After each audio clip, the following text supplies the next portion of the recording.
going on, everybody? What's going on, everybody? Let me close that. There we go. Fix the echo.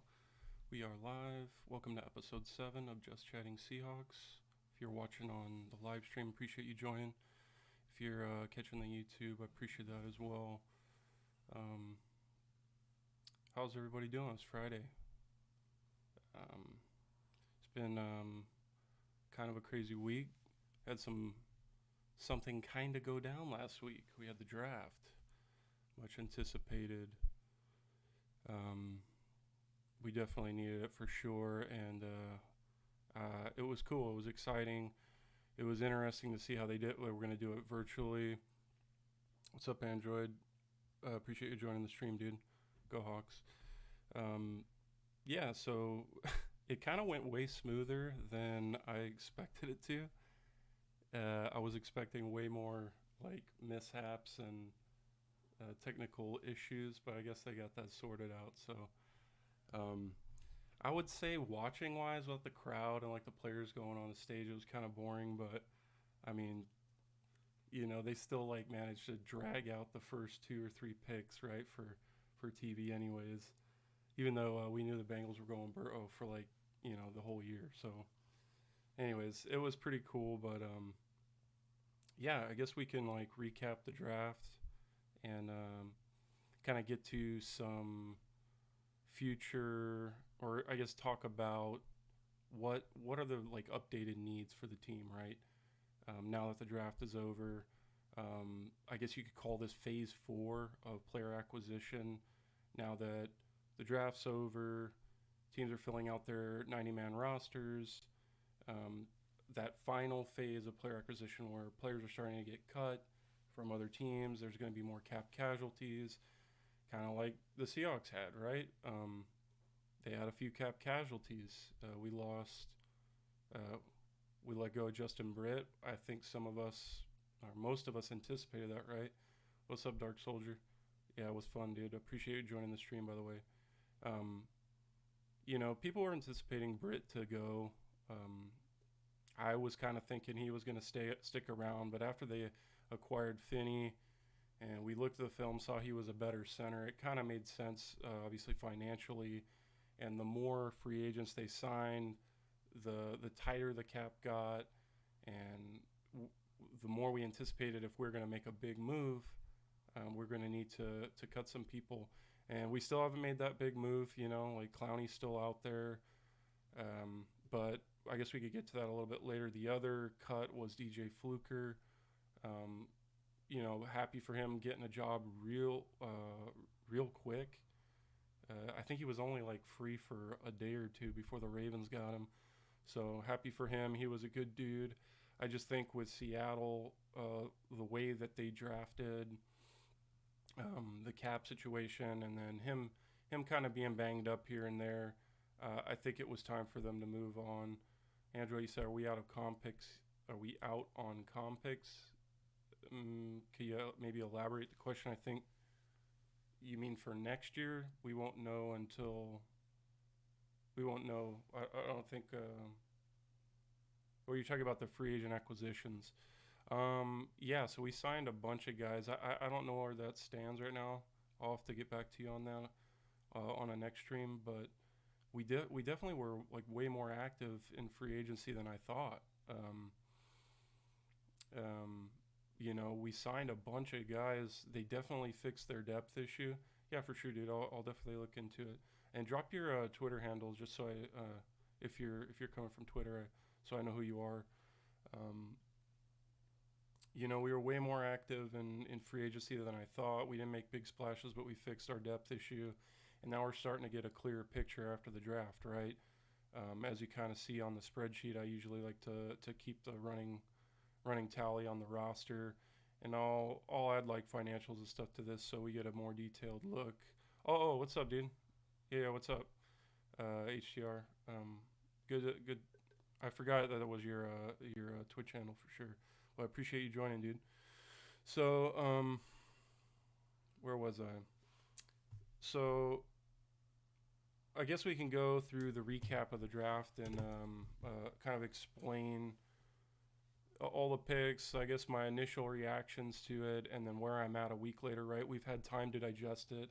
I think initially everybody was thinking like, wow, this is kind of like I don't think anybody was surprised that Seattle would go like off the wall out of left field with their first pick, but you know, it felt underwhelming still, I would say. Even after like the entire draft ended, I was kind of like feeling a little bit underwhelmed. But now after a week, I've kind of digested it. I kind of see what the plan is, and it makes more sense. But that doesn't mean they completely killed it, right? It doesn't mean they aren't free from criticism or that there aren't voids still left out there. So we'll get into all that. But I guess we'll start from day one with the Jordan Brooks pick at 27. You know, as we got closer to the pick, everybody was expecting the trade back, and John Schneider ended up telling us on the like in the media after in the press conference that, I mean, he pretty much spoiled it, right? Green Bay took the offer from Miami. They had a plan to slide back to around 30 or wherever the native selection was with Green Bay, and they were probably still going to take. They obviously were going to still take one of the linebackers, preferably Brooks. I think was obviously their favorite guy. They went with him over Patrick Queen, which was like, whole debacle on Twitter in itself because, according to DraftNix and like, pretty much everybody covering the draft, Queen was the higher ranked prospect, but just goes to show you like, we can spend months deep diving prospects, but the way the league feels about players just it's always different. Once the draft finally happens, you're always going to have surprises, but the first round was pretty boring. There wasn't a whole lot of trades. And then I don't think I can't remember the last time we used our native selection without trading pack or just trading outright the first round pick for like a pro prospect. So that was kind of like a first, right? And I don't know if any of that had to do with the virtual setting with the virus and all that, but maybe it did, maybe it didn't. Nevertheless, we got the linebacker, and I think the biggest question right off the bat is like, okay, like you took an inside, whether regardless of whether it was Queen or Murray or Brooks, right? It was like you have the best middle linebacker in football, and you took a middle linebacker with your first round pick. Bad process, right? That's the initial take.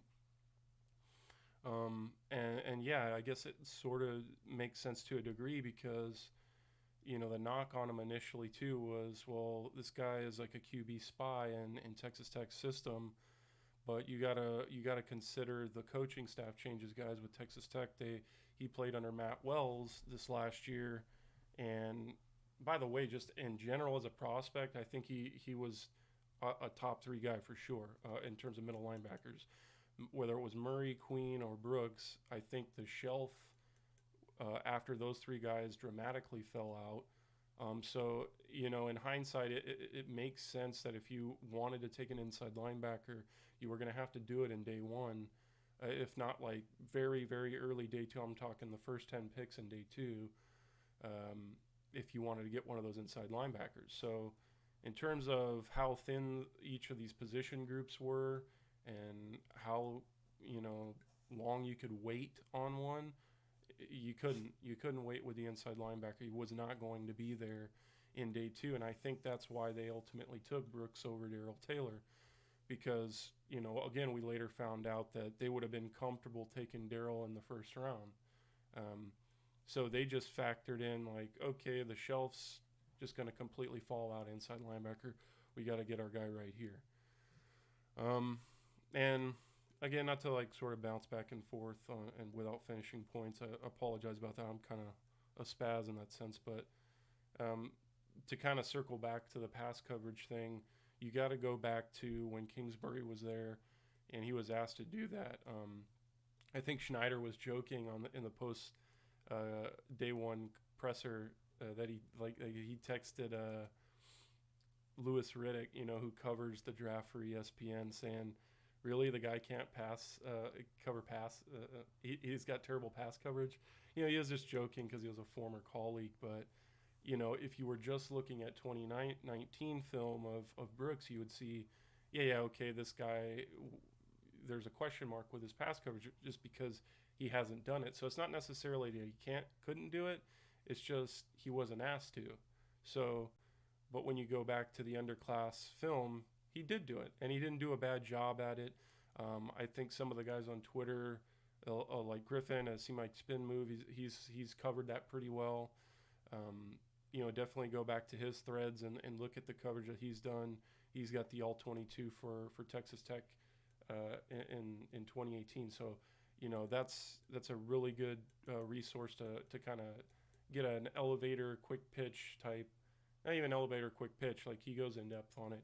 He does a really good job, and I guess where that leads the conversation to is, where does he fit in immediately with the Seahawks versus the long term? I think everybody has figured out by now, it's been covered, that the long-term plan for Jordan Brooks is obviously that he's the successor to Bobby Wagner. And so the immediate is kind of the bigger question. Is he going to play Will linebacker? Is he going to play Sam linebacker?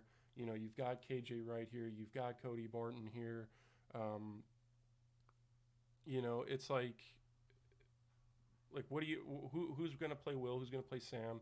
What do you do with KJ? A lot of people thought that, including myself, after we drafted Brooks, knowing that Cody Barton's not not bad in pass coverage himself, that Seahawks were going to cut him along with Britt and Fluker to save some cap, and they haven't done that yet. And so it's like, and then we hear earlier, I believe Schneider went on KJR 710, and he said that KJ just got done with surgery on his shoulder. So, it's like KJ is just, he's been declining. He's a good player, but they've obviously been active about finding the next generation of Seahawks linebackers. Last year with Barton, we assumed that he was going to be KJ's replacement. I still think he is, in future state. And then now this year with Jordan Brooks, with the future state of him being Bobby's replacement. And, when you look at Bobby Wagner's contract extension, it gets interesting in 2021, where there's potential outs. They obviously front-loaded a lot of the money for Bobby, which they do with most guys, right? Especially the third contract guys, where they're getting a little bit older. You don't want a lot of guaranteed money in the back end of that deal, so you don't fall into another Cam Chancellor situation where, like, if you lose this guy in the worst case scenario, you're not financially tied to him for years that he's not contributing to your team. So things start to get interesting with Bobby Wagner in 2021. I think the team obviously recognized that, and they've covered it. They've covered it pretty well. Appreciate the follow, DMC. If you're in the chat, shoot your Twitter handle just so I know you are and get a follow back for you. Overall, just I think everybody was underwhelmed because it was, you drafted what we assumed to be a Sam linebacker. Sam linebacker in the modern day NFL is probably your least valuable position, right? So that's the meme. Is, of course, Seattle drafts a Sam linebacker in round 1, but the long-term value with him is where what you got to keep in mind. And some will still say, well, even if we factor that in, Tony, like he's 23 years old now. He'll be 24, 25 at the soonest by the time he takes over for Wagner, and then his rookie contract's going to be coming to a close after that. So you really don't get the value of him at middle linebacker on the cheap for that long. And really, if that's your only argument, then okay, fine. Like, I'm not going to kill the team for that.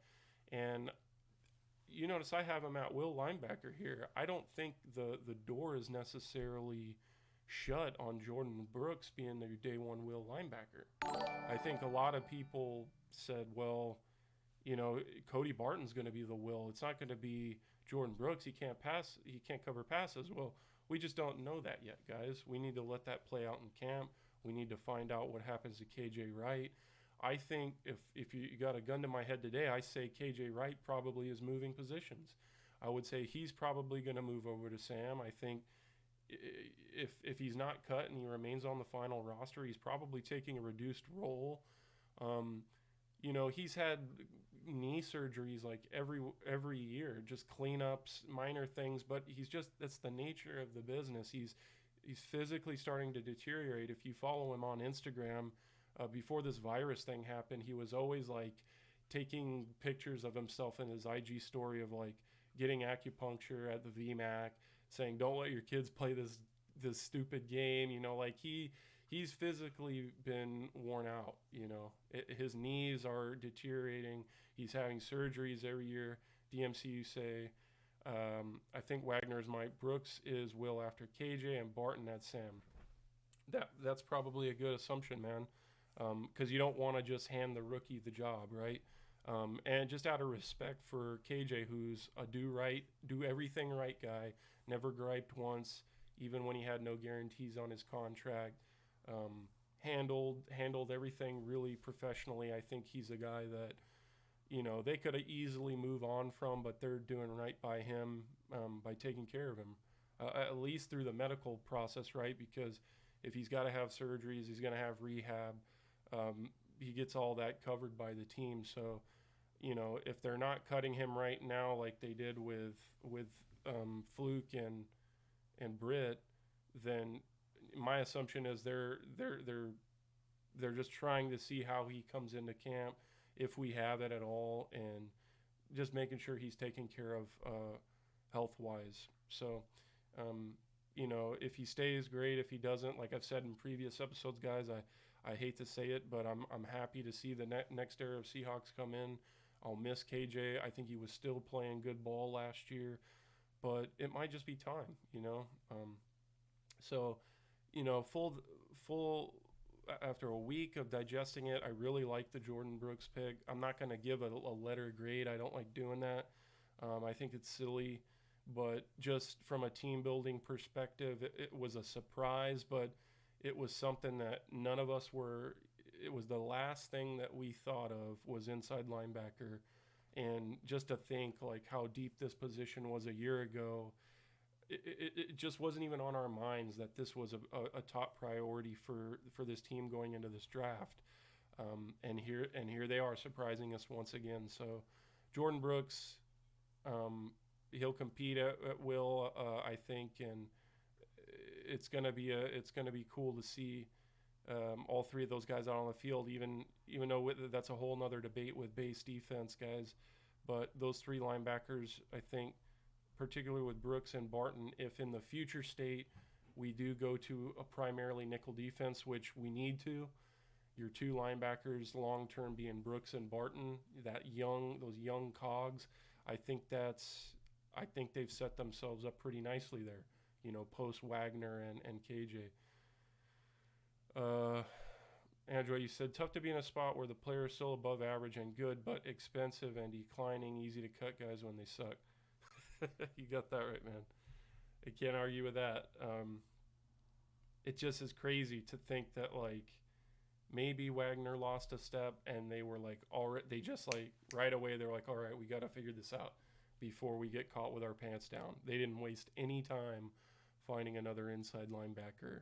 And like I say, he's under, like if I bring up OTC, let's bring it up.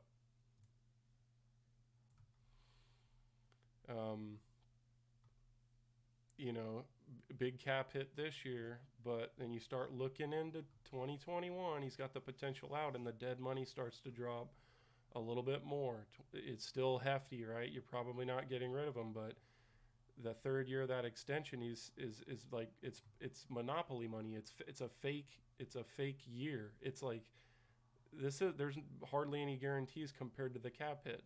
So you can walk in 2022 if he's retired, if he wants to retire early, if you decide he's a cap casualty because he's just physically declined. Again, guys, this is like crazy for me to even be talking about a Hall of Famer replacing him, but that's the nature of the business that we're talking about. I mean, we're still talking 2022 here. Don't get me wrong, but objectively speaking, emotions out of it, you can walk away from Wagner with very little financial implications and let or consequences I should say, and let Jordan Brooks take over as your future guy, and he'll be 25 years old. Um, that's a thing that Twitter is like freaked out about, is getting guys that are 23 years old. I think it's like such a overblown statement to say guys are 23, they're overaged. Like, that's silly. Like, we're so spoiled by guys that have played for this team for over 7 years. If you get 2 contracts out of a guy, that's a hit, guys. That's a stone cold hit. If you can get 2 contracts, about 7 years, 7 quality years, that puts a 23-year-old at 30 by the time he's done, and you're already looking to replace him. Like, if you're looking at a 23-year-old and saying, like, projecting him to be a 10-year player, and it's like, oh, he's going to be 33, and you're just, I think it's overblown is my point.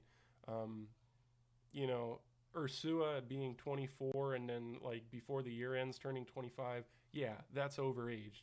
Um, especially at skill positions where it's way harder to be a technician at your position in your 30s and last. Like, other than Larry Fitzgerald and a couple other guys, there aren't a whole lot of dudes doing that in the league that rely on their athletic ability. You've got to sort of adapt if you're a skill player. So, anyways, just kind of trying to explain the current state versus future state of where Jordan Brooks projects for the Seahawks, and overall, I think it's good to see them getting ahead of that, um, because again, it was something that we thought was super thick, and we had depth at, and now all of a sudden it's like, well, maybe we were off on that. Maybe they know something that we don't. The other wild card is, like, is there something going on with Bobby Wagner's health that we just don't know about? He's always been a guy that's low key about his health. He's a tough guy. He doesn't. There's the little surgeries that he has in the off season, which most players have them, like cleanups and stuff, but like surgeries that he had last year, it came out later in the public, but it wasn't because of him. It was because other people were talking about it. He keeps all that low key. So maybe there's something that we don't know about Bobby. Maybe mentally Bobby's getting to a point in his life where he's starting to think about life after football, and he's communicated that to the team, and they've done their due diligence. And it's just like, obviously he wasn't hurt by the pick. We heard in the media that he was the first guy to reach out to Peter John to get Jordan Brooks' contact information so he could reach out to the guy and start, welcoming him to the team and start mentoring him right away. That's like, there's obviously no animosity. He's obviously welcoming the player with open arms. So he knows the situation. Maybe there's something we don't know, but he's just being a professional about, hey, this is a business. I'm going to be 30 here pretty soon, and they got to do their due diligence, and I got to start thinking about life after football, and a pro's pro. Not everybody has that personality to welcome their future replacement with open arms and mentor them. But the pros do it, and Bobby's embracing that, and that just goes to it's just another thing to add to his resume or to his legacy when it's 10, 20 years down the road and we're thinking about this era of Seahawks football. Just say how special of a player he really was, and not just a player but a person, right?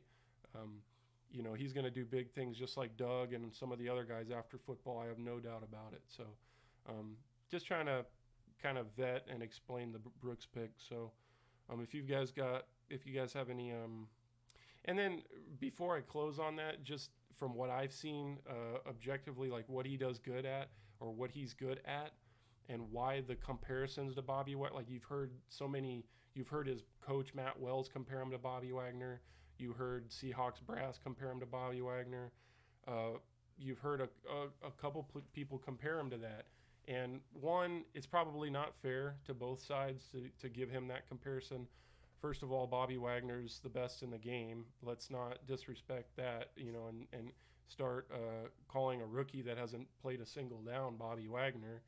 And second, on the other side of that coin is like Jordan Brooks is a rookie. Don't give him those shoes to fill just yet. He's going to have to fill them, but don't put that on him as a guy that hasn't spent 5 minutes in the league, right? Like, it's just unfair to both sides. But if we're talking about, physical traits, there are some qualities that they share with the speed and everything, but what they do and what Matt Wells asked them to do which, let me fill you in, guys, if you haven't heard already. Matt Wells was a coach at Utah State when Bobby Wagner was there. Well, he was Texas Tech's head coach this last year, and so he's very familiar with both Bobby Wagner and Matt Wells. So when he comes to the public and says, yeah, this is a guy that you can compare to Bobby Wagner, that means something. It's not just a coach that's trying to fluff up his program. It's a little bit of that, don't get me wrong, but you don't gain any trust from pro coaches if you're just like overselling your players and program all the time. Some of the things he does other than the speed is like the A-gap blitzing stuff. He used Wagner for that in the past, and he used Brooks as that. He was primarily a QB spy if you look at the 2019 film, and he's so good at it. He's got good hip mobility. He's got good speed. He's a tenacious blitzer, and Seattle does a lot of double A-gap blitz stuff with Bobby Wagner that Jordan Brooks will have, like, from day one. If they asked him to do it, he'll be super comfortable with it. He'll have no issue picking that up. He's a great run defender. He's very disciplined in his run fits. He's super experienced. The 4-year starting thing goes a long way with this. Like, he's a very experienced, savvy run defender. It's not like when Shaquem Griffin came in and you were drafting a raw athlete and you were just kind of giving him a chance to get out there, and then you saw the lack of discipline, right? It's not going to be that way with Brooks. He's a very disciplined, experienced guy. He's played a lot of football, and he's going to be a stellar run defender. The other great quality about him is, like, when the line of scrimmage jams up and there's a lot of traffic there, he can sift through it. He's got great spatial awareness. Like, he can shed blocks or avoid offensive linemen that are trying to get to the second level to block him on like zone blocking schemes or just runs in general. He's able to kind of shed blocks or just avoid the blocks in totality. Probably his best quality, in my opinion. And like I said, the pass coverage thing is an underrated thing. So he's an all-around guy. I won't blabber on too much because we got to go through this whole draft. This might be a long episode. I appreciate you guys joining in. DMC, sorry, I know you said I read the average NFL career is 3 years. Yeah, if that, man. I think it's just under 3 years. I think guys get to like their second training camp, and a lot of them fall out after that. So, you're like guys like DeMarcus Christmas, who may or may not, the team might be higher on him than we think, but it's a day 3 guy that was injured his entire first year. You've got to add competition to that room already. Ideally, you'd like him to take the jump, but he missed his entire rookie year, and he was already like a day 3 dart throw. So, that's a guy that's like seriously going to be fighting for his job like right away. Him being a draft pick has nothing to do with it. I think smart rookies understand that getting drafted is just the beginning. If you treat it like you made it, you've lost, and you're going to be one of those guys that is out. Even the first rounders, you see it all the time with like first rounders. They just flame out super fast. So with day 3 guys, they have less financial implications, so it's easier to move on from them, right? But anyways, just a couple of the qualities. We'll go on to day 2 now, where things start to the meat of the draft. Things started to get interesting because the second pick was Darrell Taylor.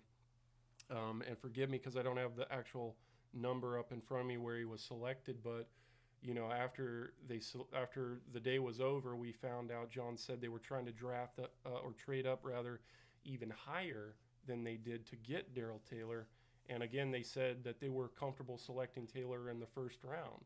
So this was their guy, obviously. And if we correlate it to this means nothing, right? But just for just for the shigs, the only two other guys I believe that they drafted or traded up in day two for has been Lockett and Reed, and both those players have been second contract guys. If not cogs. Lockett was the guy after Baldwin left, so they've had a pretty good idea of like the day two talent, where the meat's at, and where the runs of players are. Thank you, DMC. Taylor was picked 48. You're right. Yeah, so this is where things started to get interesting for me, though, because when I started to piece it all together, I got a little upset, particularly in the next pick. We'll get to that, because they had to give up pick 101 to move up what it was, essentially 10 or 11 spots to get Darrell Taylor. And if he's their guy and he appears to be a good player that can be a 3-down impact player right away, great. That's awesome. But it also is like, did they maximize the value there? That's the thing. That's the question in my mind, because, boy, that was the compensatory pick you got for Earl Thomas. So I feel like, you don't want to look at things like that. Twitter will, fans will, and I am right now. But because it's just like, did you maximize the value when you consider what they did on day two? I think in a roundabout way they did, but it's debatable, right? We don't know right now, but I think they did.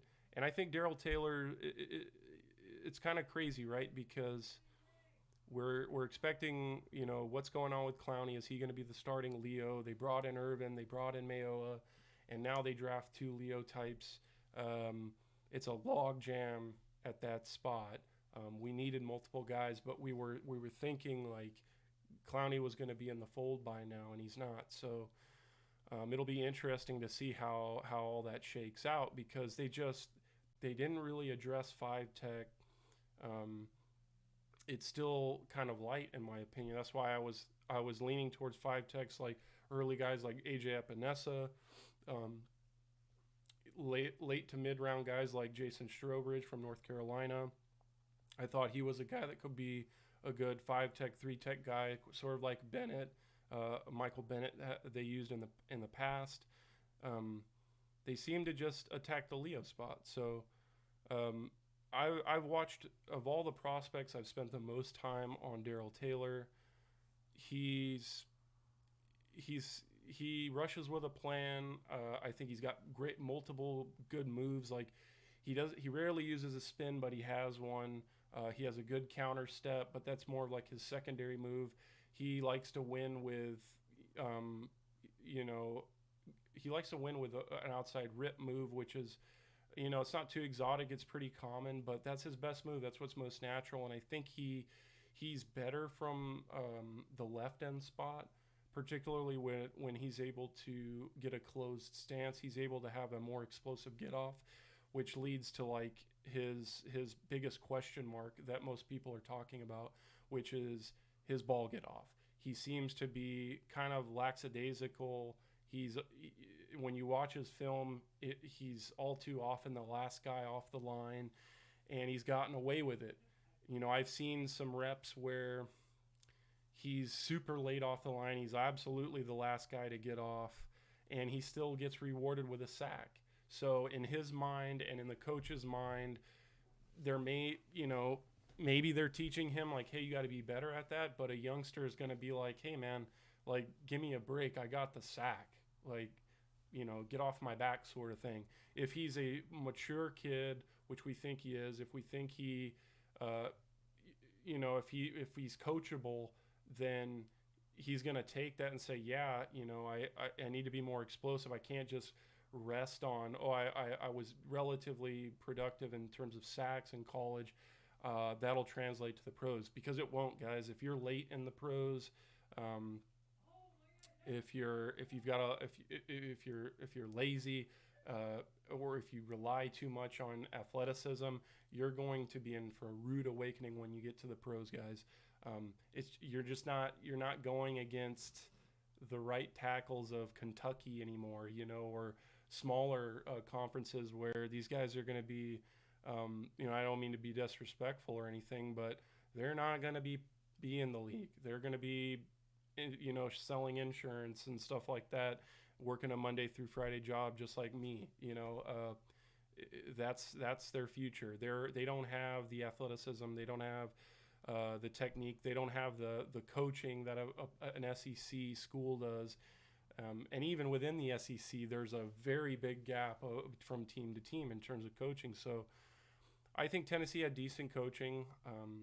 And the other thing to consider was that he was playing with a stress fracture in 2019, and that can attribute to his get off.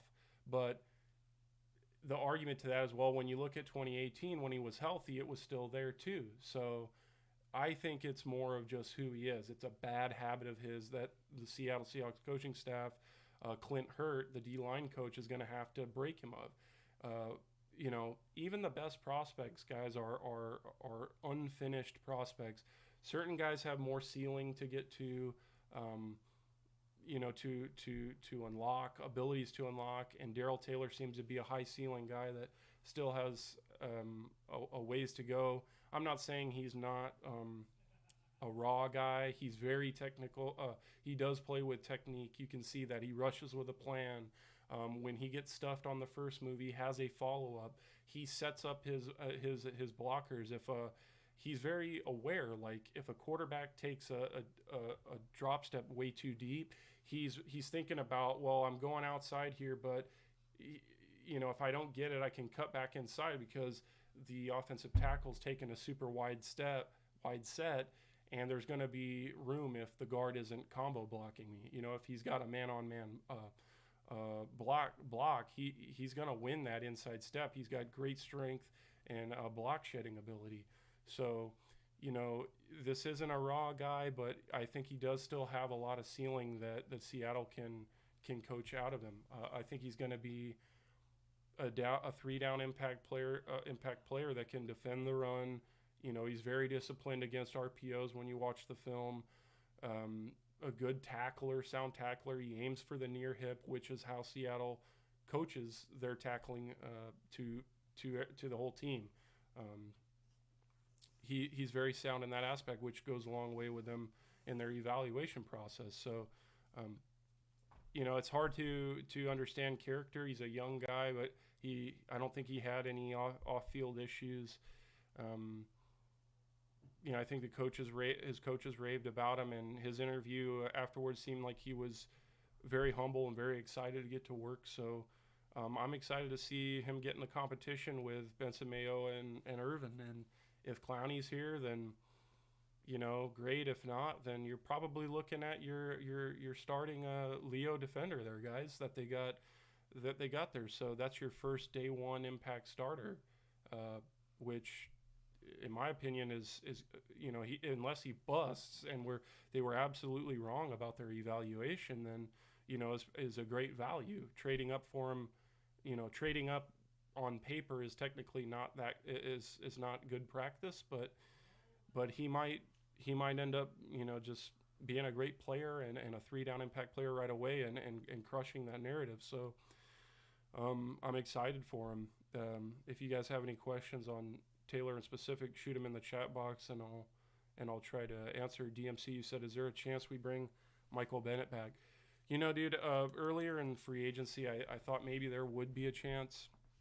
I thought maybe they let bygones be bygones, and that for a vet min they would bring him in. It makes a lot of sense, but considering they didn't really do anything for their 5-tech position, but I think that ship sailed, man. I think it's time to move on in general. I'm not saying Michael Bennett was a locker room cancer. I'm not feeding into that narrative. I'm not defending the team, and I'm not going to get into that discussion about, whatever your stance is on how he was as a teammate towards the end. But I just think that ship sailed. Objectively speaking, he's just an older guy, and you know, if I were to put a percentage on it, I would say it's probably less than 10% that he's back in the fold when it's all said and done. Because, as I've mentioned in previous episodes, I think this might be your first time here. When you bring in an older guy and you ask him to play significant snaps, there's a sacrifice that happens. There's a trade-off, and the trade-off is your young guys lose their reps, and those reps are meaningful. For guys like Rasheem Green and LJ Collier, who are young guys who are a part of the future, or at least you want them to be a part of the future. Um, you know, Bringing a Michael Bennett in hurts that, even in a limited fashion. It's like, yeah, I guess, if he's going to be less than 20% snaps, then it doesn't hurt to bring in depth, at least for camp, just to see what he's got left. But I just think that bridge is sailed, and relationship-wise, they're ready to move on from him. You said, does Everson Griffin play 5-tech? Yeah, he would be a traditional 5-tech type guy. So the question with Everson is financial. It's all about money with a guy like that. Is he getting the offers that he believes he's worth? And the other thing is, everybody's on lockdown still, so nobody can do medicals. Seattle's not going to want to commit, $10 million to a guy that they can't get their hands on, or they don't have intimate knowledge on, like they do with Clowney. Clowney's a different story because they know how he fits in specifically. He's been here, he's done it. They know exactly how they were how he was used and how they would use him, how he fits into the as a teammate, and his medical history. Their medical staff has more knowledge on Clowney than anybody else in the league, and that's why I still think Seattle, if Clowney's going to play in the 2020 season, again, barring we have it, Seattle is still the ideal spot for Clowney on both sides. I would sign Griffin over Clowney, but just because of value. Yeah, I mean, I guess it just depends on your definition of value. If it's a 1-year thing, then yeah, and you don't have to commit too much to him, and you can bring in a guy that's gonna get you a handful of sacks and play the 5-tech and teach Rasheem Green some things that he probably hasn't gotten, because there hasn't been a Michael Bennett type around. Like in the past, when we hear about Bruce Irvin saying, I'm so grateful to have been in Seattle as a rookie because I had so many veterans that I learned from, whether it was Red Bryant, Chris Clemens, and Michael Bennett, and Cliff Averill. Like, think of the mentors that a guy like that had versus Rasheem Green right now, who's looking at Bruce Irvin as the guy he needs to lean on as a mentor.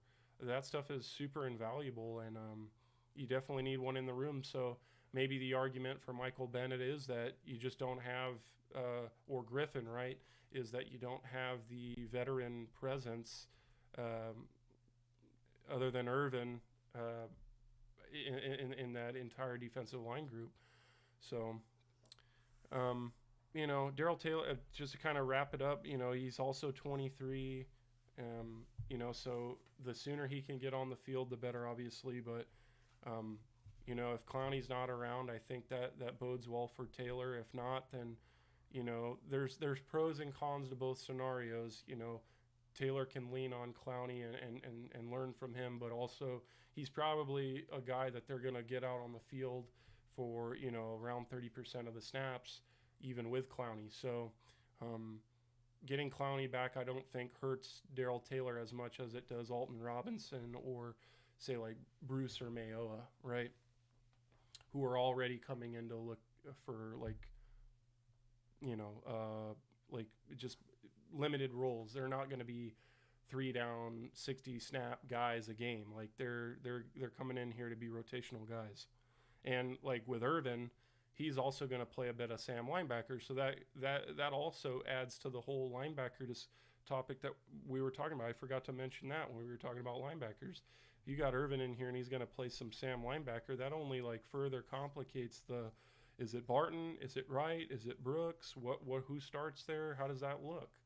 Um, Irvin's going to see some snaps at Sam, guys. So it's just a log jam right now, and until we get to camp, it's really hard to project like where do each one of these guys fit. They're probably going to want to teach Brooks all three of the linebacker positions just so he knows them, because they did the same thing with Barton. And Irvin, they just know what they got. They know they have a partial Leo and a partial Sam. He's a valuable commodity, and then he brings the veteran leadership too. He's been on a Super Bowl winning team, so he knows what it takes in terms of helping out and being a good teammate in a championship setting, or championship team setting. So whatever that means.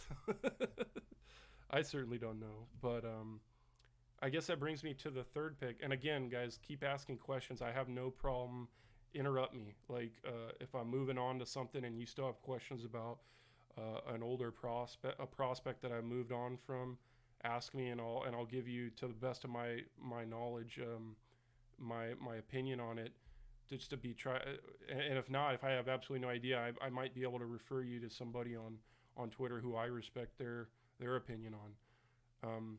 Like I was watching the draft with Matty F. Brown, and he was answering questions about like I'm so focused on team building, but he was able to kind of like fill me in on certain things, because he's such a smart film guy, X's and O's guy, and I aspire to be a guy like that. Has coaching experience, been to the Senior Bowl, has seen some of these prospects firsthand. Just has a much deeper understanding than even some of the most popular draft nicks. So it was a blessing to be able to watch a draft with a guy like that, and I plan on actually having him in on next week's episode to talk about the nickel corner spot, because that's still a question, right? That everybody's wondering about. We'll touch on it a little bit tonight, but next week I want to bring Maddie on to really help you guys understand the X's O's, like the deeper, just like from a coach's perspective, from an X's and O's standpoint, a guy who thinks about it through that lens versus like a fan or a draftnik or anybody else, what he thinks they're going to do at nickel. I think you guys are going to really like that. So, next week episode's going to be jam-packed too. DMC, you asked, do you know if Seattle had a 6'2" guard like Damian Lewis in the last 10 years? Which is good, because we're going to get into Damian Lewis now. The last 10 years, that's a lot of guards. I'm sure they've had somebody in terms of like starters off the top of my head. I don't know if they've had anybody that short.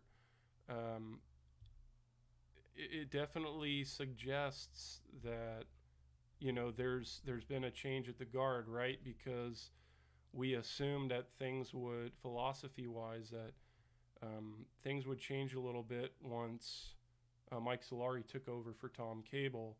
And one of the things that Tom Cable did because he wasn't just a coach, you guys got to remember he had assistant head coach privileges. He was definitely super hands-on in the drafting process of offensive linemen, so he got to pick his prospects. And there was definitely a physical prototype, and there was definitely a certain standard of physical traits or tests at the combine that they had to see for them to fit the Seattle mold. And to a degree, that still stands. They still like tall, big guys. Nobody, who doesn't, right? Especially in today's game, who doesn't like bigger, stronger,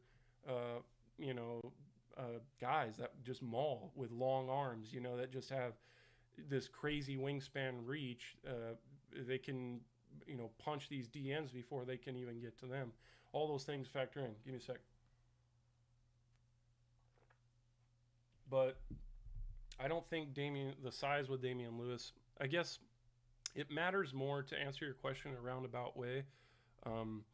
What you really want to, if you're looking for trends, DMC, it's there's some benefit to it, but it's not necessarily with the height. It's more along the lines of like weight, arm length, and you want to look at testing measurables like the jumps.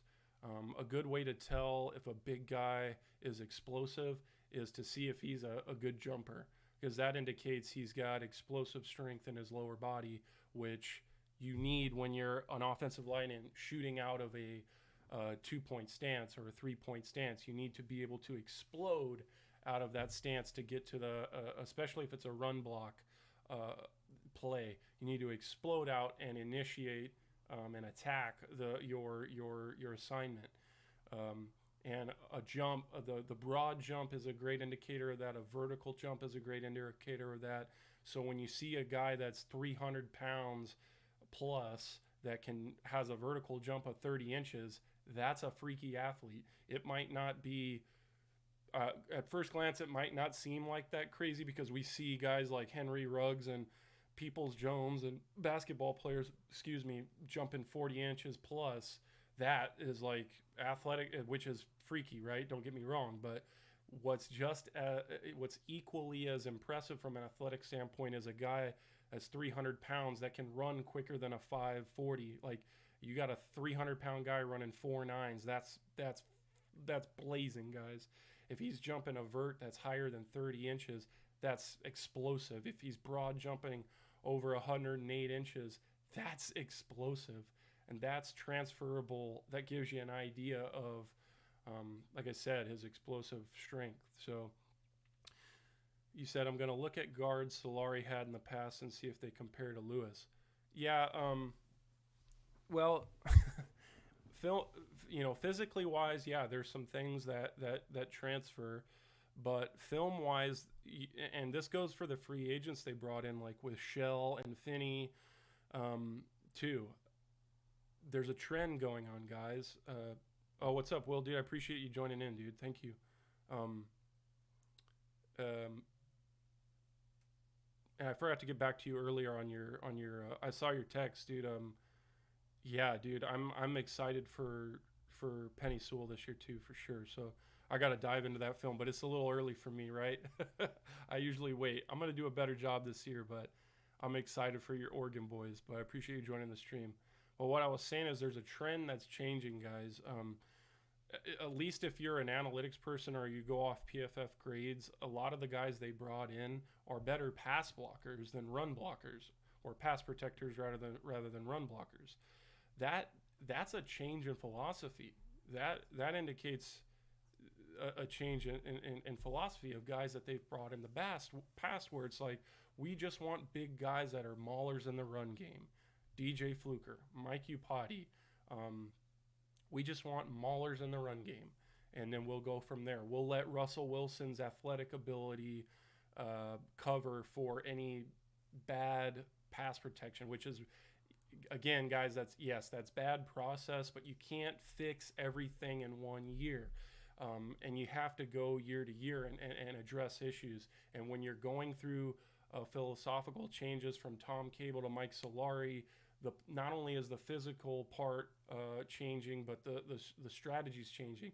And what you're noticing with Solari now, a couple years in the fold, is he's bringing in guys that are again, grade-wise, analytically-wise, better pass protectors than run blockers. And Finney was that way. Shell was that way. And it's kind of interesting to see, and it's good that they're finally recognizing this. That's bad. I shouldn't say finally recognizing. I'm sure they've obviously recognized it. Just, we can see it. They definitely see it when there's bad pass protection. But they've finally gotten to a point where they're taking it a step further from just getting big maulers. Now they're getting guys that are technicians and have some capability in pass protection. So Damian Lewis, the reason why, I'll tell you, I'll be fully transparent. When they first selected him, I was and you guys that follow me on Twitter know this, I was like devastated. I was absolutely like, why did they do that? I hate this pick. And it had nothing to do with the player. I like Damian Lewis as a player. I did a little bit of eval on him before the draft. Thought he was a great day 2 guard. After the draft, obviously, I deep dove into his film and saw, okay, yeah, this is a guy that's could be a day one starter. And as you see on my chart, I have him plugged in as RG1 right away. Um, so in that sense, he might be one of the best values, right? Because you're getting him for cheap. He's making an impact right away. He's starting right away. But at first, guys, I was like, so you're mean to tell me that you traded 101 to move up to get Daryl Taylor. Um, you get to pick 64 or wherever they took Damian Lewis, and you go guard, and you're not picking until 133. The meat of the draft is in day two. It's like I was fine with them moving up for Daryl Taylor, but I just thought that they were going to go with a player that was going to fill an immediate need, and obviously, with Fluker out of the picture, he does do that. So hindsight's 2020, right? That's why we wait a week, if not a year or two in advance to actually put a letter grade on a draft class. It's very silly to do that, knee jerk right away because it's completely stupid. You don't know. You can't say you know. But in terms of like the positional runs and the value, I thought initially like this is not a good pick. We've got a bunch of guards in. We brought in Upati. We brought in Warmack. Phil Haynes played pretty good. Jordan Simmons has played pretty good. We still had Fluker at the time. We still had Justin Britt at the time, so I had BJ Finney as a guard. So there was just this log jam of guards, and they took a guard with that day two pick, and they knew they weren't going to pick until 133. I was just devastated by the pick. I thought there was better ways to spend it. I even would have been fine with, everybody wanted to get in the mix because it was such a good wide receiver class, right? Or there were plenty of corners, like Bryce Hall was still there from Virginia, who they were connected to. There were good corners left, and we needed a nickel corner. There were offensive tackles, which we'll get into at the end of this review, but a tackle I thought was a bigger positional need, and it still is. And I thought there were just, better ways to use that pick, even though I think, Damian Lewis is a good player. I just thought, let me put it to you this way. I thought the player was good, the selection was not good, right? But again, in hindsight, a week later, I like the pick way better. I think he's got a phenomenal interview. He's the best interview on the team. He's got this just like Southern Louisiana, like accent, and he just has this gritty, like hard work attitude about him. He's just a guy that fans are going to, once they get to know him, people are going to fall in love with this guy just on his personality alone. And people are going to want him to succeed. And his best quality, objectively, guys, is probably his anchor. If you go and you watch some of the one-on-one drills from the Senior Bowl, he had a lot of one-on-one reps versus Javon Kinlaw, who, if you guys don't know, was the second defensive tackle taken in this year's class. He's a freak. He's like, super tall, massive, great like interior passer, just an all-around freaky defensive tackle, arguably the best defensive tackle in this draft. And he had really good 1v1 reps against Kinlaw, and it was because of it. He's got such a great anchor, even when he gets initially beat with the punch, because he doesn't have those super long arms that we've seen Solari guys have. He's got decently long arms, but they're not super long like, say, a Fetty's or Brandon Shells or, like Haynes or other guys in the past, right? He's got a little bit shorter arms. So what he makes up, what he lacks in physical size, he makes up for in technique and anchor. This is a guy that had a 600-pound squat. I know he's got great lower body strength, and the technique with his footwork and his anchor tells me that this guy's going to be a great candidate to start day one. He's going to be a good run blocker. He's going to be, and that anchor tells me he can be a good pass blocker on the inside, which in this division, guys, it's just a super invaluable commodity when you're going to have to play Aaron Donald twice. You're going to have to play the San Francisco 49ers defensive line twice a year. The Cardinals are getting better. The Seahawks are always playoff contenders, so their schedule is always going to be tough. It's going to be against first place or second place teams of their respective divisions. They're not going to have any easy schedules. They're going to be facing tough teams every single week, and it just is good to see them finally invest in pass protection, because the older Russell Wilson gets, it's just father time. Nobody can avoid it. Nobody can escape it, even with optimal diet, nutrition, genetics, all of that, which Russell Wilson has.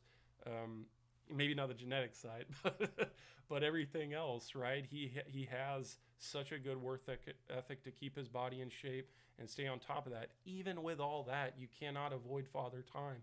You can only prolong the inevitable.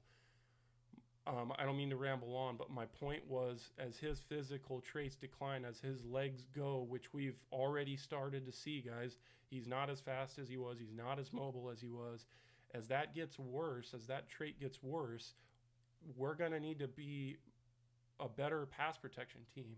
And that's just in general. Like, it doesn't have anything to do with, like, I'm not saying, like, I'm not trying to contradict what I just said, but it's also just general to protect a guy that you're paying that much money to, right? And with a guy like Russell Wilson, you give him an extra half second of time, or a second of time or more in a pocket, he's going to carve defensives up. And that's going to be way more valuable than some of the analytics guys saying, like, oh, you just need to give him more weapons. You need to get another wide receiver in there. You need to change the scheme. No, like, if this guy has just average pass protection, I'm talking average, middle of the road. I'm not talking like, a couple years ago, Dallas Cowboys offensive line. I'm talking like middle of the road pass protection. This guy is going to carve defenses up. He already does it, but I'm just saying it's going to be, that much better.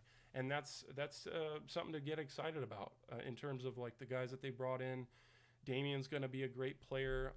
I've done a full at 180 on the selection in hindsight. With Fluker out, they were able to save $3.5-4 million on Fluker. Go young, get a guy that's a better pass protector, get a great character guy.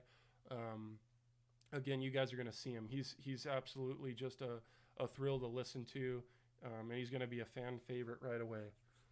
I thought, in hindsight, a way better pick than I initially gave credence to. So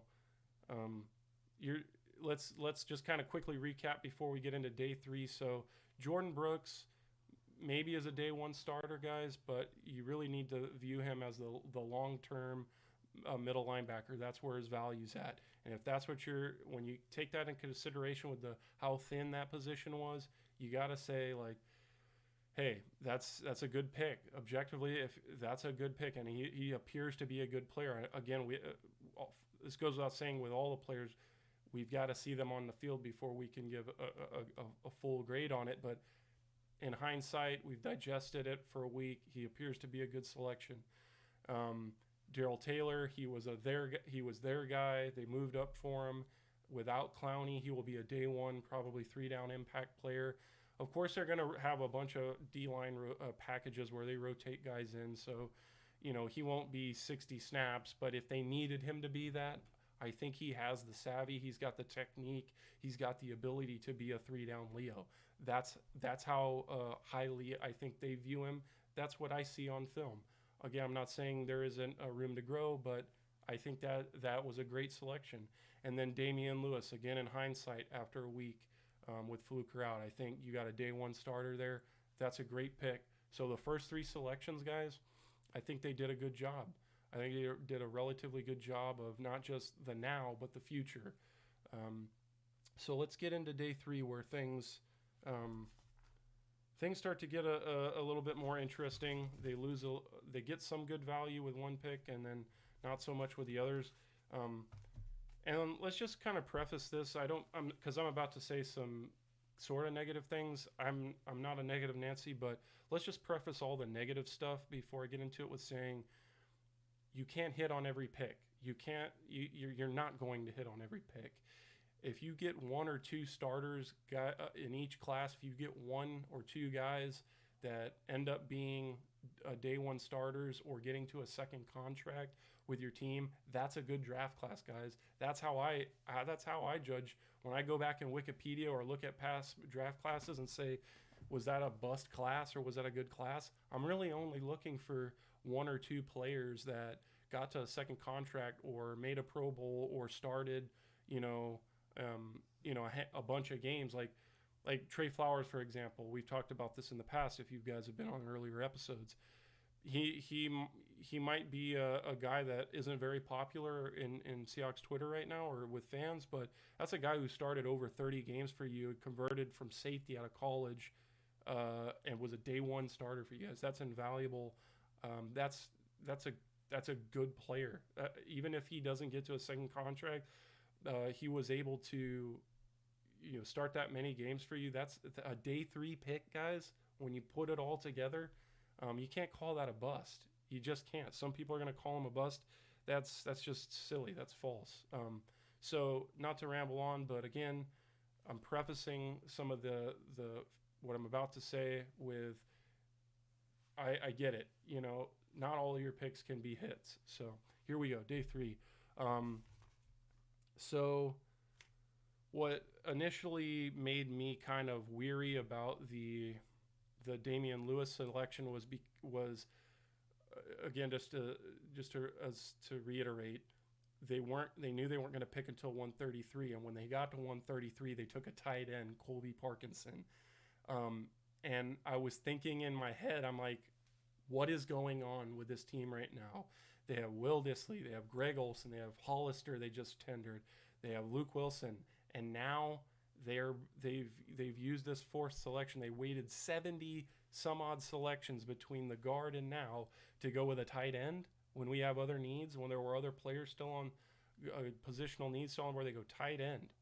And again, this was another pick where I was like, I don't know where the value's at in this. And then I sort of, emotionally, I was able to kind of just get out of myself the next day, sleep on it, and say, okay, this makes more sense than it did last night, because we know Will Dissly's had 2 significant injuries. It's 2 things. Let me give you the short version and then go into the long version. The short version is 2-pronged. It's an injury hedge, and it's adding club control to the room. So, long version. Will Dissly's had 2 significant injuries on the past 2 years, even though he's been a great ball player and they're counting on him being a starting tight end. You can't ignore that, guys. You have to be able to hedge yourself just in case he becomes an injury-prone guy that just never gets out on the field and is able to capitalize on his ceiling. You have to cover for that. And you didn't.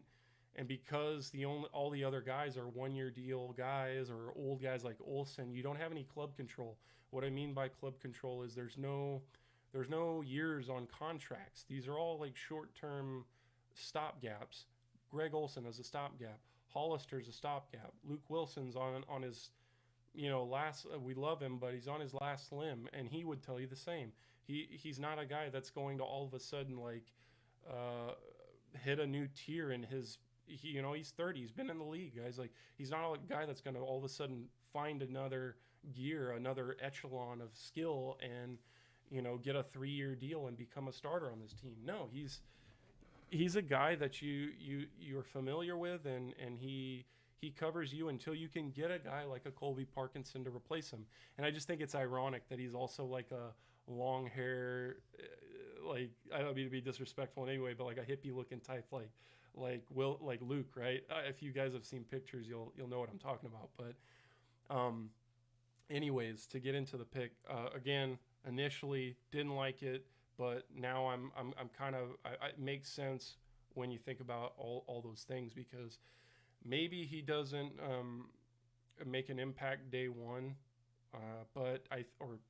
year 1, but you start talking about 2021 guys.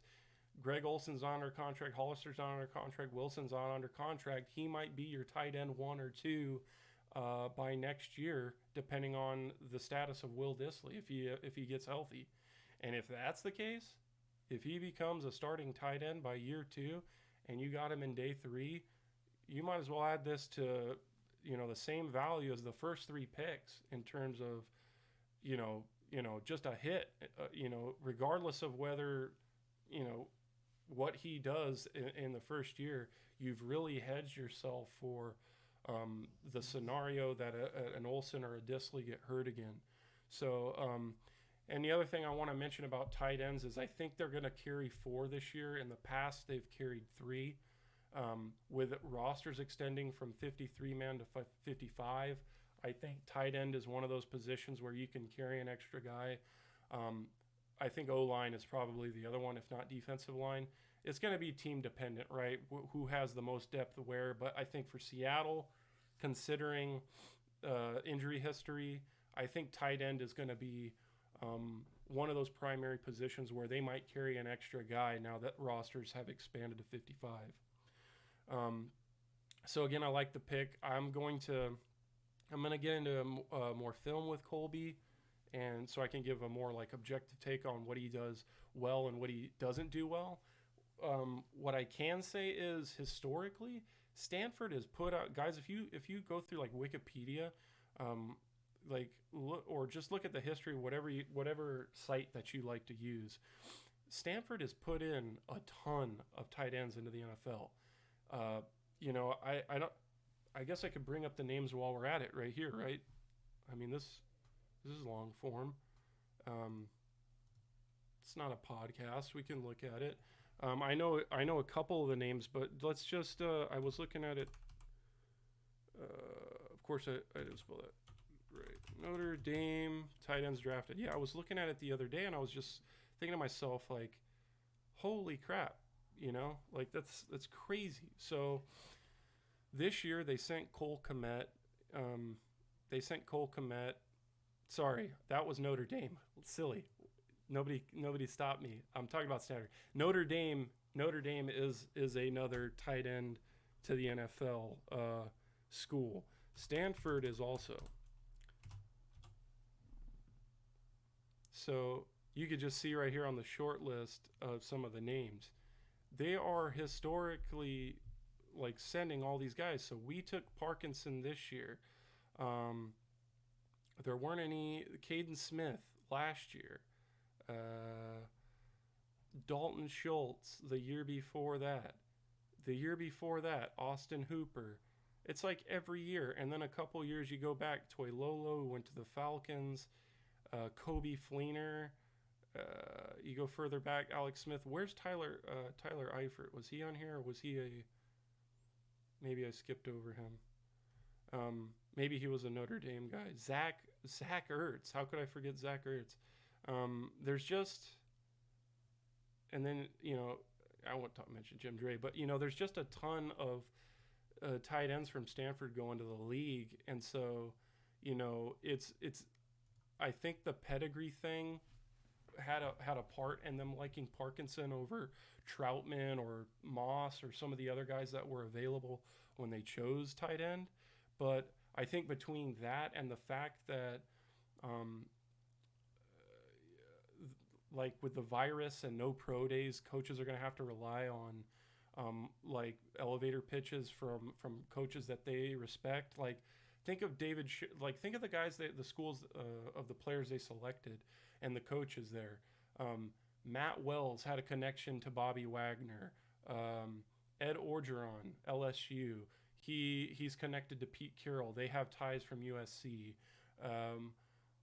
David Shaw, one of the most respected college coaches among pro guys and sending guys to the league, is a highly coveted college coach. So many pro coaches I guarantee you he gets offers every year, every offseason to be an NFL head coach. You get out of Stanford. When David Shaw endorses a guy, that means something. It means way more than obscure state college that, they're just trying to pump a guy into the league. You're not going to get that with David Shaw. David Shaw is, when he says, hey, this is a guy with great work ethic, high character guy, really productive, will fit right into your scheme. Seattle, considering the situation that they're in at tight end, they're going to take that into consideration. They might like a couple guys about the same. Like, let's say they like Troutman about the same as they did Parkinson. But when they factor in all the non-tangible stuff and the stuff that Shaw's pitching to them about Parkinson, that might give him the edge. And the other thing is, like, physically he's super tall. I don't think he's 6'7", guys. I don't think we've ever had a tight end that tall. And so it's just like, remember when we had Graham, and remember when we had a tall guy inside, like a Josh Gordon, whether it was slot or tight end, Russell Wilson having a bigger body in the inside of the field, and that element, because let's face it, guys, a shorter guy playing from the pocket, the short to intermediate stuff in the middle is hard. Those are hard throws for Russell Wilson to make. Even though we don't want to admit it, it just is what it is. And so having a guy, maybe this isn't a good correlation, but just having a guy that's a bit taller that can high point those sorts of things, or just streak down the field and win in those 50-50 situations where he's going to be matched up on a linebacker, that adds an element that Seattle really hasn't had in a while. So I think the Parkinson pick overall was good. Again, I didn't think at the time it's so good to just let it simmer for a week before you go on Twitter, or go on YouTube or go on these things and just completely bash the team for what they did because they didn't pick the guy that you wanted. You really got to let it simmer, and we still need to let it simmer, but at least let it go by a week and find out what, to kind of digest it and see what the team's really thinking. So, like the Colby Parkinson pick, which brings me to the next pick, which is probably one of my least favorite picks, and DJ Dallas, running back out of Miami, was a teammate of Travis Homer's, as you've probably found out by now. And I'm not bashing it because they selected a running back. I'm definitely not one of those guys. If anything, I think people should be happy that they waited until day 3 to get a guy. I just think objectively the athlete himself, he split reps with Travis Homer when he was there. He was never like overly productive when Homer left. He's not a super athletic type where you're just drafting him on raw athletic ability. I do think he has pretty good balance, as like Maddie had pointed out to me. When we selected him, he was like, he had a little bit of more positive things to say because he had done, better film study on him. And one of his best attributes, according to Maddie, was his contact balance. And I think he tweeted something out about that if you guys have interest in reading about that. But, just overall, the impact that he's going to make, I don't think is beyond like RB 3 or 4 or whatever. I think his immediate impact is on special teams, and I think that's why they selected him. I don't think they really expect him to come in here and blow their doors off as a running back, or be a dart thrower. Potentially he finds it as a pro and all of a sudden becomes an RB1 for Seattle. If they continue to have injuries with Carson, they probably don't pay him after this year, or Penny, who's going to be going into a contract year in 2021. I don't think it's that. I think his immediate value is depth at running back, and the fact that he takes pride in being a special teamer. See, something that the Seahawks brass mentioned about not only with Homer but with Dallas is they've figured out a way to pump up special teams to the players at Miami. Like, most people don't think about special teams as like a glamorous thing, and most players don't either. It's like where the bottom feeders play, right? But in the pros, it's equally as important as other. It's a third element of the game. There's offense, there's defense, there's special teams.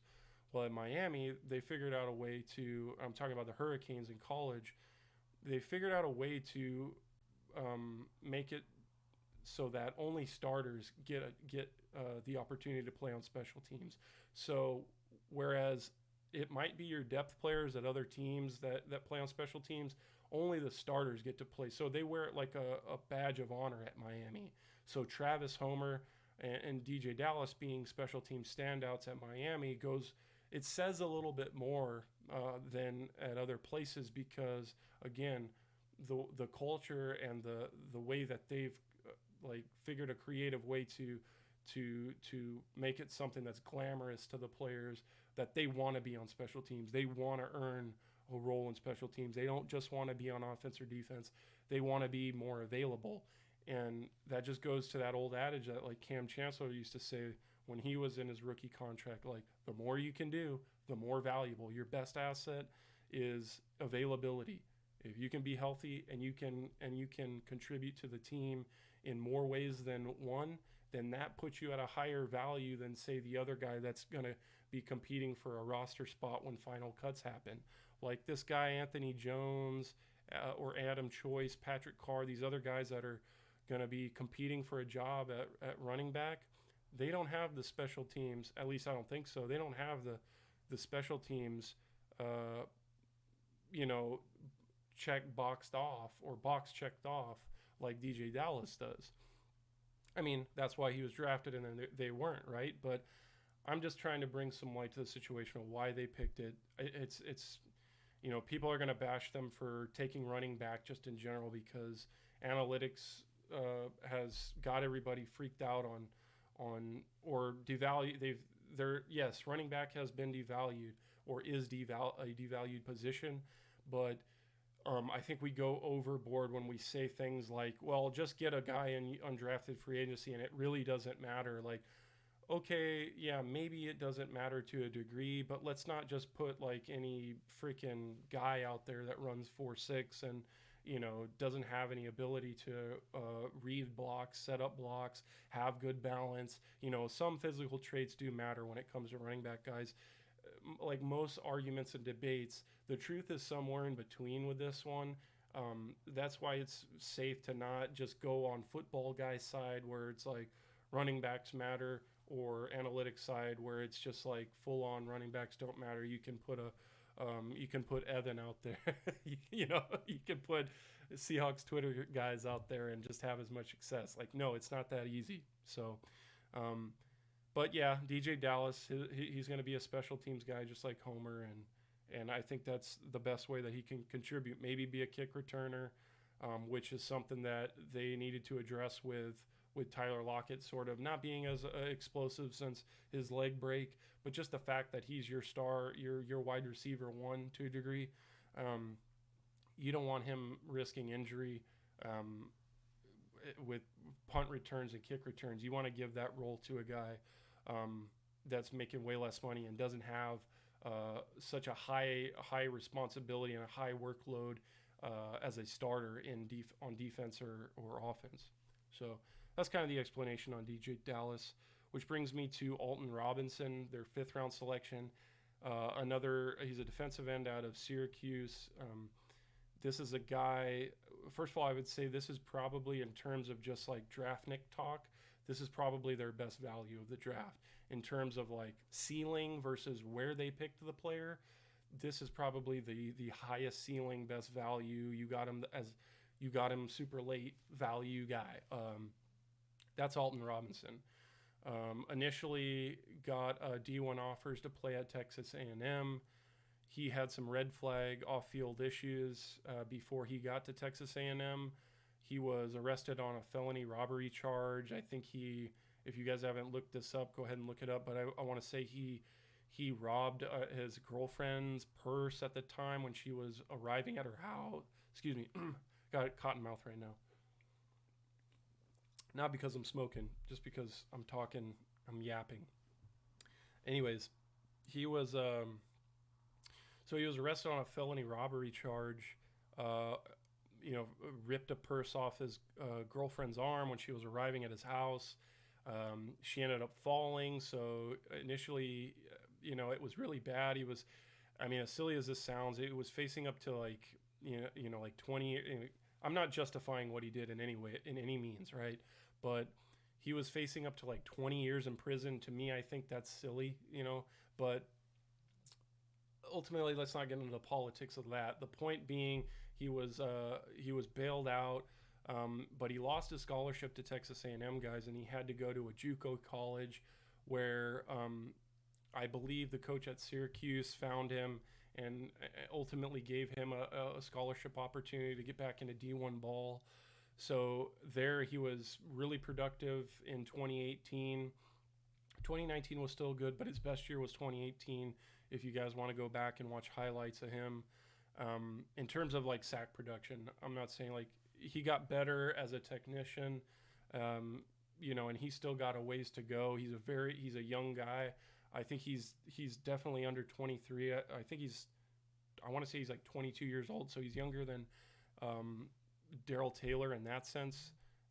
So he's got some room to mature, but the character concerns since he got to Syracuse seem to have alleviated. He's been able to keep himself clean. He's been staying, out of trouble, and I think that's something that Seattle obviously had to vet out when they interviewed him. Whether he went to I think it was a scouting combine or somewhere. He had a visit. They really liked him, and then they like left him alone. I think it was correct me if I'm wrong if you know Chet, but I think he was a Senior Bowl guy that they really liked. That I might be mixing this up. So maybe I just for just the sake of trying to be informative, I won't say anything. I just know that they liked him at some point, and then to keep it kind of a secret from the league, they stayed away from him. But what my point being was, I think they did their due diligence on his character concerns. Um, you know, we'll see. He has to ultimately do it for years on end. But since you got to remember, the arrest was while he was still in high school, so he was a teenager. Again, I'm not justifying it, but with all men and all humans, there's a lot of checkpoints that happen in maturity, guys. That happen between 18 years old to 20 years old, 21 years old, when you're able to legally drink and go out to clubs and stuff. And then like in the 23 to 26 range, there's also another checkpoint of like, okay, I'm done with that previous phase of my life. I've got to like start figuring it out. He's in that like um, 21 to 23 phase where he's having a good time. He's a young guy. He's just coming into some money, so we need to see how he handles that. But ultimately, the character concerns I think are in the past. So, but let's get to the objective part now. I think he fits in again as another Leo type, guys. So the 5 tech thing, I don't think he fills that out. I think there will be certain packages like speed rush packages where they can put 2 Leo types out, or I shouldn't say 2 Leos, but just 2 speed guys or faster guys, undersized guys, where you might see like a Daryl Taylor and a Robinson on opposite sides, or bringing in Shaquem Griffin with Alton and Robinson or Irvin. I'm super curious to see how they do it, but ultimately I think he has to make this team as a Leo defender, and with Daryl Taylor in front of him, Mayo or Irvin, if Clowney comes back, I think it's going to be hard for him to make an impact in year one. So, excuse me. I think it's not going to be until year 2 where the Irvin and Mayo guys are out, right? They're on 1 year deals. I don't think Alton Robinson's impact comes until year 2 or year 3 of his career. Um, Whereas again, I thought Daryl Taylor was more of obviously an immediate impact guy, which is fine. Again, a day 3 guy, 22 years old. You're not. You can let him sit for a year. You can get him in on a handful of plays, make some mistakes, but you're not relying. You've set yourself up.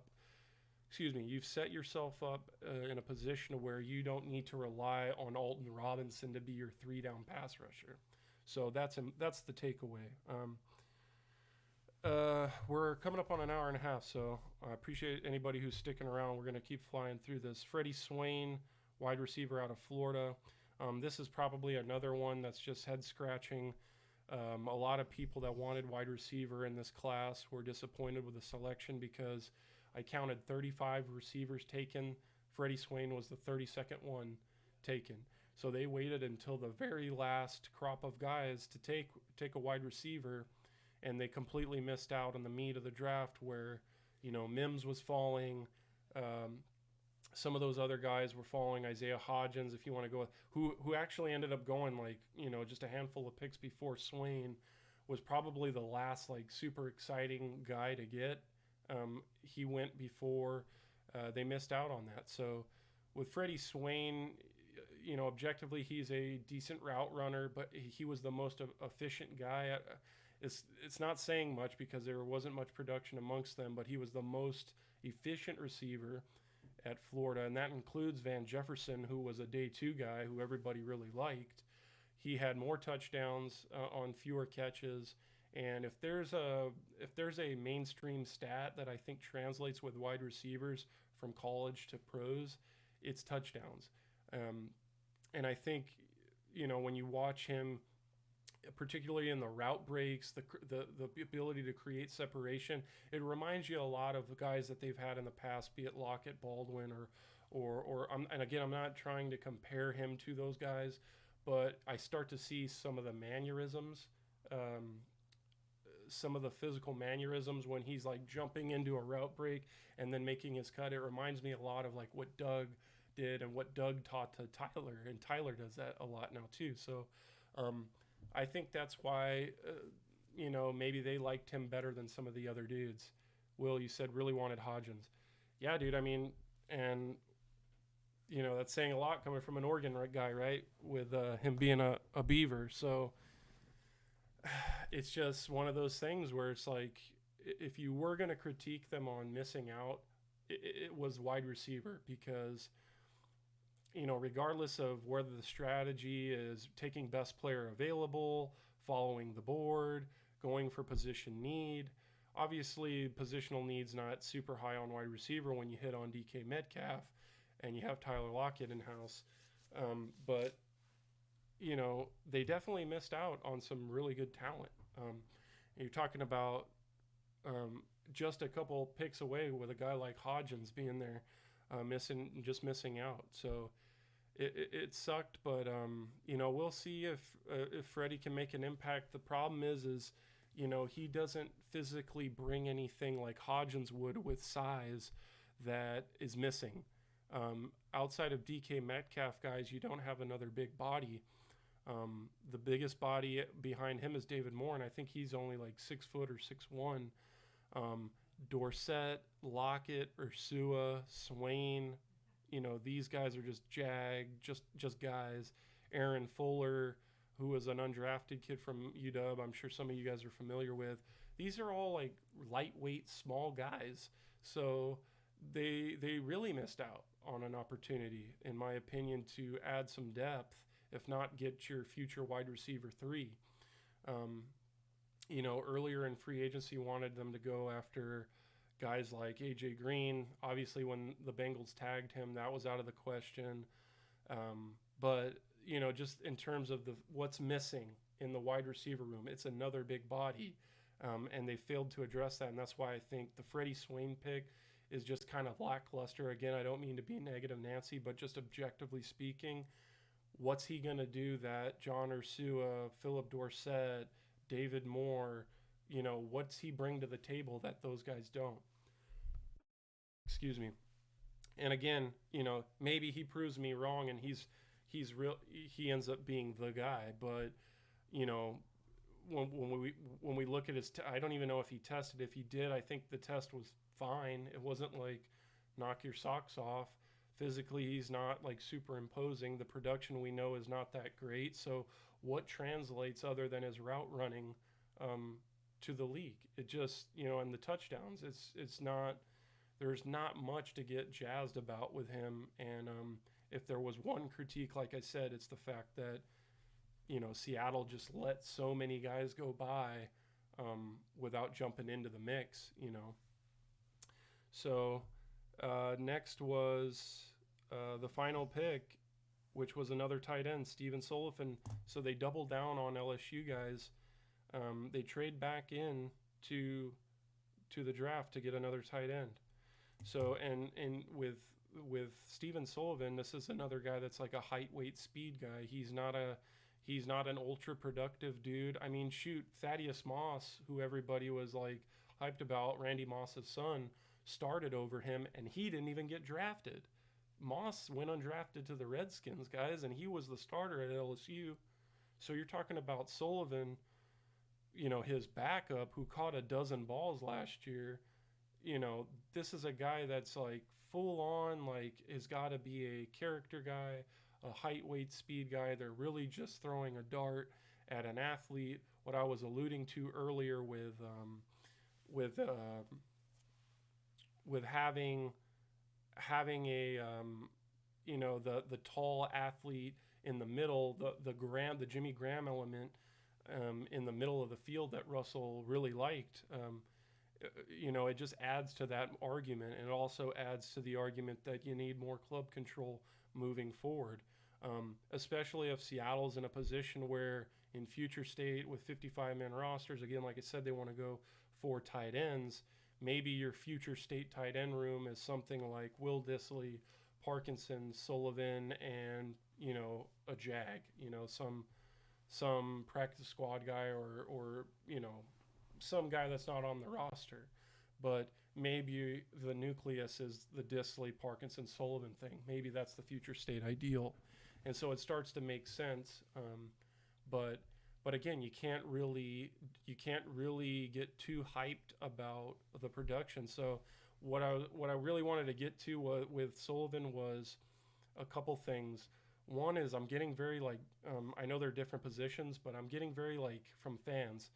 I'm getting these Jazz Ferguson vibes from the fan base because he had such a it's the size thing. It's I don't know what it is. I'm getting the sense that when camp comes around, guys are really going to want him to make the team, even though there's a dozen tight ends on the roster. People are going to be pushing for Sullivan to make the team. He might not make the team despite having a good preseason, and then people are going to freak out just like they did with Jazz. I'm getting these sort of preemptive Jazz Ferguson vibes from the fans. But I hope the best for the kid, whether he's with Seattle or anywhere else. The other point I wanted to bring out was the LSU thing, the Ed Orgeron thing, and Pete Carroll. So I had no idea that Orgeron, well, I'll just call him Coach O like everybody else. I had no idea Coach O was the lead recruiter for USC when Pete Carroll was there. And so last night I was doing some research and I got the story from Edo, how he was employed by USC. He was recruiting for USC. They had fired the coach. So they had no head coach, but Edo was grinding the recruiting anyways without a head coach.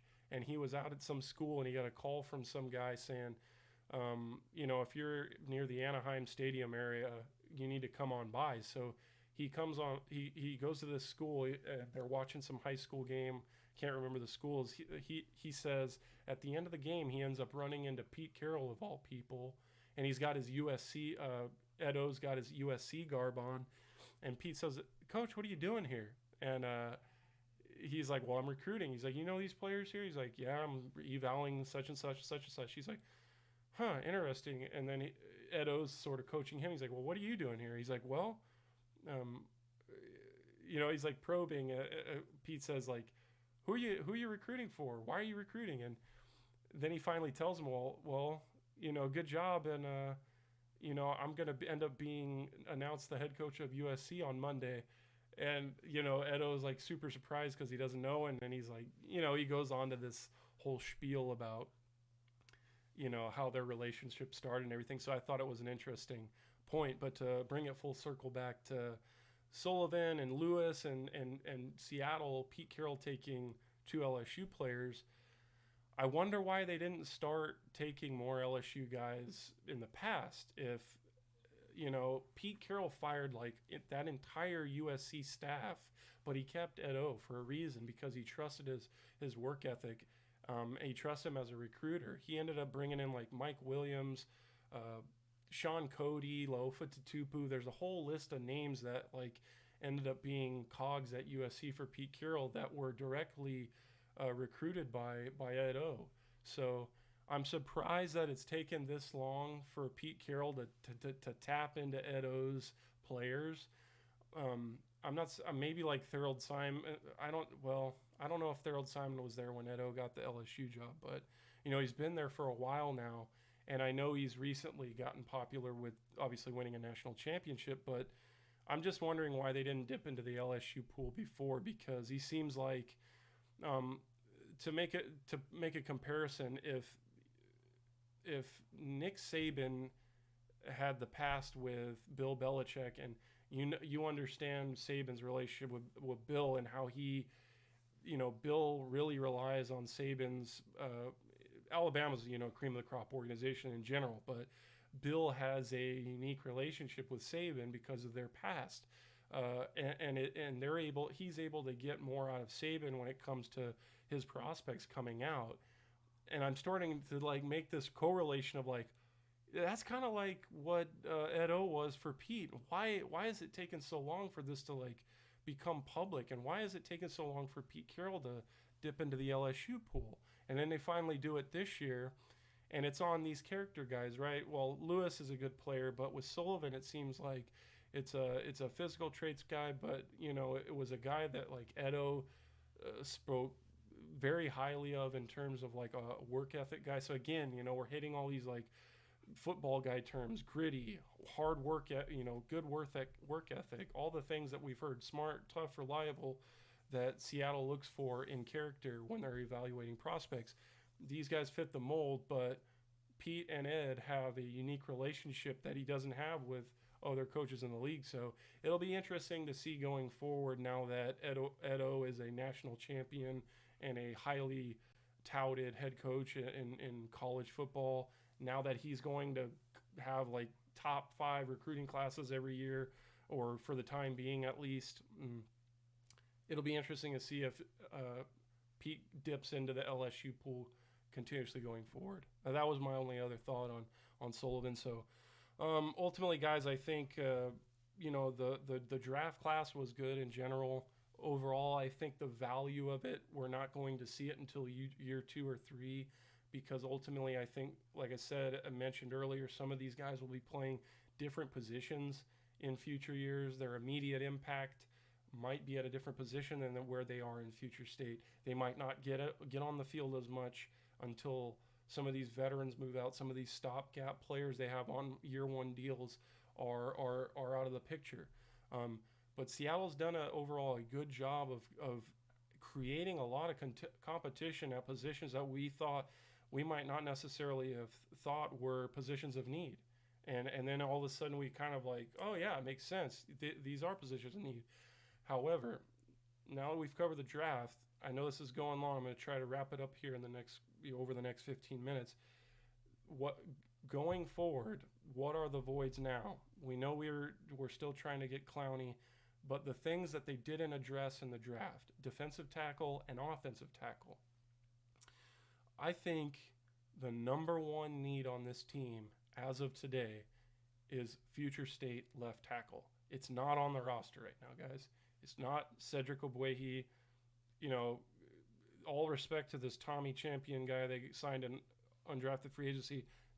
I doubt it's him. I don't think it's Jamarco Jones, although I do think he'll be battling for the right tackle position this year with Brandon Shell.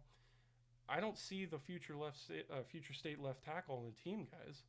And everybody knows the age of Dwayne Brown. I'm not bringing up anything that's like all of a sudden like, light bulb, like, oh yeah, he's getting older. Like, we all know it, and we saw him decline last year. We saw him have the significant biceps injury that he had to play through, or he avoided surgery on until the off season.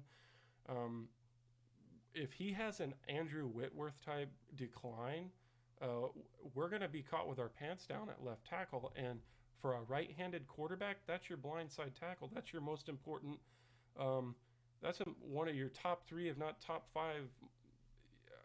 It's debatable. Who cares? I don't want to put a number on it. I'll just say it's your most important offensive lineman for a right-handed quarterback. And if he has a decline or he gets hurt again, you don't have a guy in there like when we had George Fant. to be able to plug and play.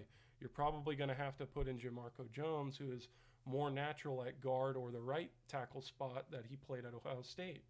He's never really been asked to be the full-time left. I'm not saying that he can't. I'm just saying my opinion is the guy's not on the roster right now. So, you know, that's a scary thing if Dwayne Brown goes down.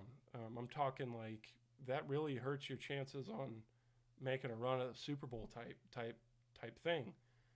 And I just don't see how you can fix that until next year's offseason.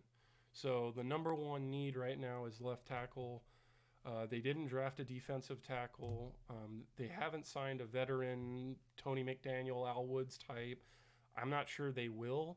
I heard John Schneider on the radio this morning saying, well, don't forget about DeMarcus Christmas.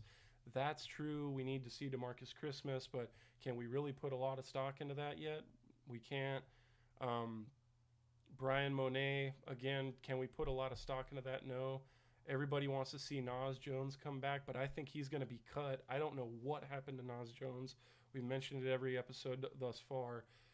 He's just been a ghost. I think, you know, for some reason, I just have this sneaky suspicion there's the relationship between him and the staff has deteriorated, and he'll be a guy that ends up being a free agent when it's all said and done. You know, I've talked about LJ Collier potentially playing 3-tech for you, sliding into defensive tackle a little bit, because when he came out of the combine, he was 280 pounds, a little bit light for that, but he ballooned up. He beefed up to 290, which is, you know, that's like where you want him to be if you're going to slide him into a pass rushing 3-tech type role. And so it'll be interesting to see how they manage Collier this year. Because I don't think his 3-down, I don't think he has 3-down potential. So that doesn't help the people that didn't like the Collier pick and think that he was a bust. But I think to optimize his skill set and his physical traits, you need to slide him into defensive tackle at 3-tech and let him rush the passer from inside. Because again, I think you can supplement it with Collier and Poona Ford. If you don't sign a guy, if DeMarcus Christmas and Monet aren't the guy, I think you can supplement interior defensive, interior defensive linemen. So that it kind of explains why they didn't have a high priority on it. You know, before the draft started, I thought that it was going to be one of their highest priorities. It obviously wasn't. I was wrong on that, as some other people were too. And I don't think they're going to, maybe they spend money on a veteran 1-year guy like an Al Woods type, but I don't think, you know, if, like I said, you can supplement it. I don't think you absolutely have to do it, but if you do it, great. So that's kind of where I'm at with defensive tackle. You know, it's just kind of one of those seasons that is weird, right? With the virus and everything, we don't know. We're probably not going to be able to go to training camp and see these guys and vet it out for ourselves and really see the competition.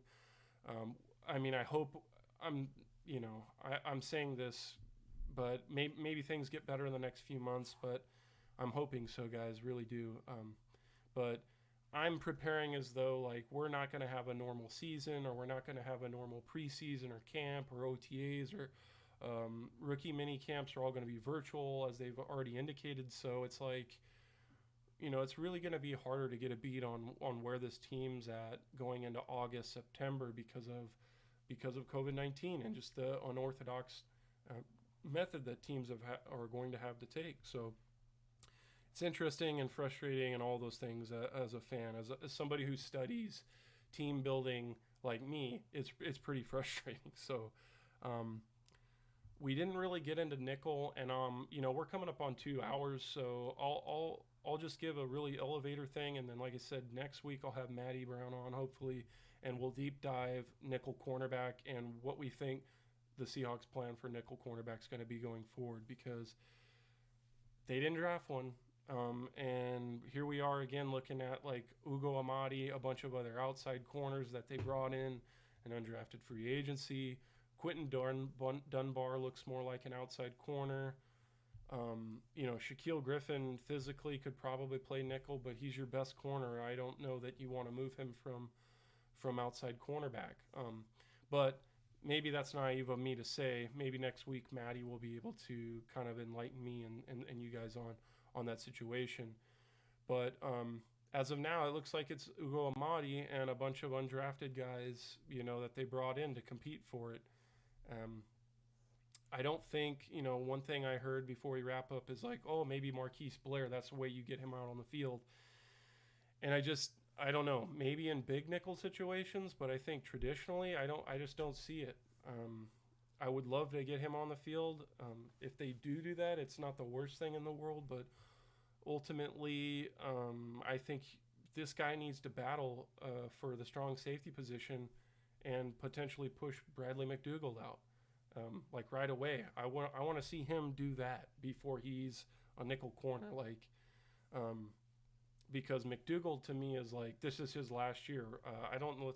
Before we go, let's just quickly look at his contract. Is he here? Is he even in the fold next year? I don't think he is. So this is a contract year for McDougald. So, this is McDougald's last year.